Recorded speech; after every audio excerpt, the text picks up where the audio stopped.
Par ces motifs, la haute cour militaire statuant publiquement et par défaut à l'égard du prévenu Joseph Kabila Kabange, le ministère public entendu, vu la Constitution de la République démocratique du Congo, peut que modifiée en son article 149, vu la loi numéro 023/2002 du 18 novembre 2002 portant Code judiciaire militaire en ses articles 1er, 2e, 4e, 6e, 8e, 10e, 227e, 32e, 34e, 77e, 120, 112, alinéa 6, 226, 253, 256, 324, 326 et 327. Vu le Code pénal ordinaire en ses articles 4, 21 bis, point 1, 223.1a et 2a et d, 182.1, 196 et 213,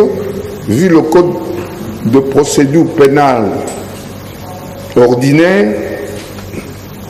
vu le Code pénal militaire en ses articles 7, 26,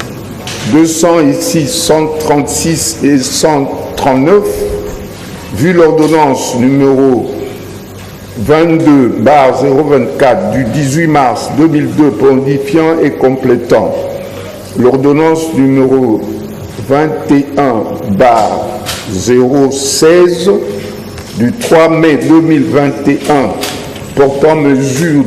d'application de l'état de siège sur une partie du territoire de la République démocratique du Congo, vu le Code civil congolais livre 3 en son article 258,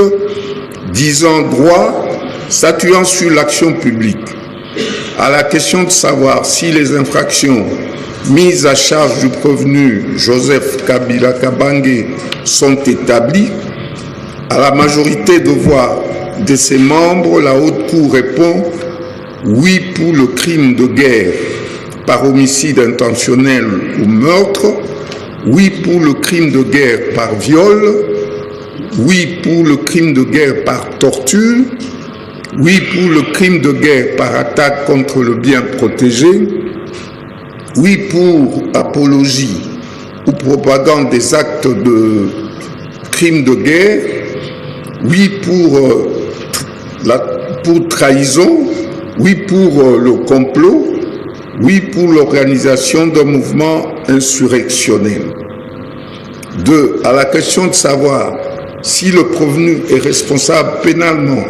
des crimes commis par les membres de la coalition et par lui-même, oui pour le crime de guerre par homicide intentionnel ou meurtre, oui pour le crime de guerre par viol, oui pour le crime de guerre par torture, oui pour le crime de guerre par attaque contre le bien protégé, oui pour apologie ou propagande des actes de crimes de guerre, oui pour trahison, oui pour complot, oui pour l'organisation d'un mouvement insurrectionnel. Bien sûr, pour les crimes de guerre, c'est en participation criminelle avec la coalition AFC M23. À la question de savoir s'il y a lieu de retenir en sa faveur de circonstances atténuantes, à la majorité de voix de ses membres, la Haute Cour répond non. En conséquence, elle condamne sans admission de circonstances atténuantes le prévenu à la peine de mort pour le crime de guerre par homicide intentionnel ou meurtre, à la peine de mort pour le crime de guerre par viol, à la peine de mort pour le crime de guerre par torture, à la peine de mort pour le crime de guerre par attaque contre le bien protégé, à la peine de mort pour apologie ou propagande des actes de crimes de guerre, à la peine de mort pour trahison, à la peine de mort pour l'organisation d'un mouvement insurrectionnel, à 15 ans de servitude pénale principale pour complot. Faisant application de l'article 7 du Code pénal militaire, elle prononce une seule peine, c'est-à-dire la plus forte, soit la peine de mort. Statuant sur l'action civile, dit les actions civiles des partis civils, ONG Défense des victimes de crimes sans frontières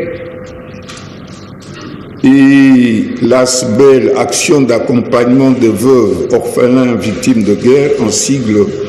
AVOVIG, irrécevable. Dit l'action civile de la province de l'Ituri, recevable mais non fondée. Dit les actions des partis civils République démocratique du Congo et les provinces du Nord et Sud Kivu recevables et fondées. En conséquence, condamne le prévenu au paiement des dommages-intérêts fixés de la manière suivante. 29 milliards de dollars américains à la partie civile RD Congo, répartis ainsi qu'il suit.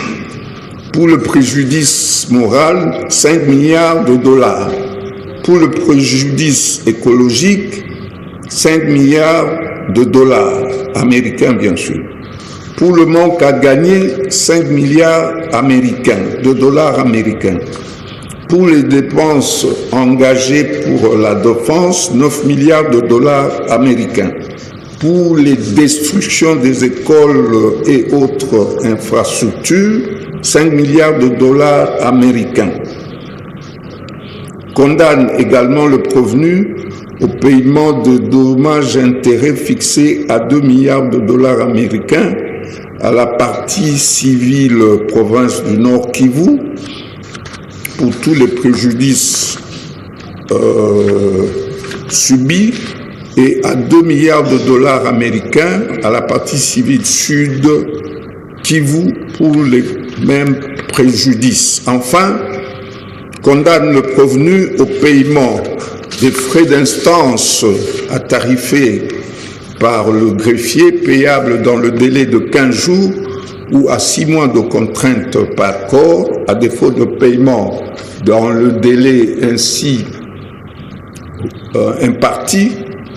ordonne son arrestation immédiate. Ainsi arrêté et prononcé en audience publique de ce jour à laquelle ont siégé le lieutenant-général Mutombo Katala Etienne de Joseph, premier président, le général de brigade Nzaou Keba Jean-Claude, c'est Jean-Claude ou Joseph? Jean-Claude, rapporteur, le général-major Bombele Lola Camille, juge assesseur, l'amiral Kuyandi Lukombo Emery, juge assesseur, le commissaire divisionnaire Amatou, juge assesseur. Avec la présence constante au débat de l'officier du ministère public représenté par le lieutenant-général Dikoulia Bakoumi Jean-Luc,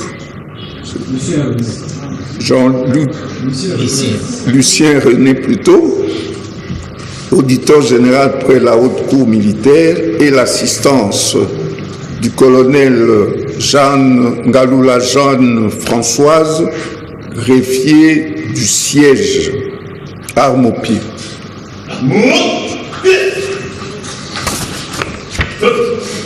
En clair, toutes les infractions mises à charge du prévenu sont déclarées établies, et pour ce faire, on l'a condamné à toutes ces peines que je viens de citer, mais comme le Code judiciaire militaire demande à ce qu'on prononce la peine la plus forte, c'est ainsi qu'on a condamné à la peine de mort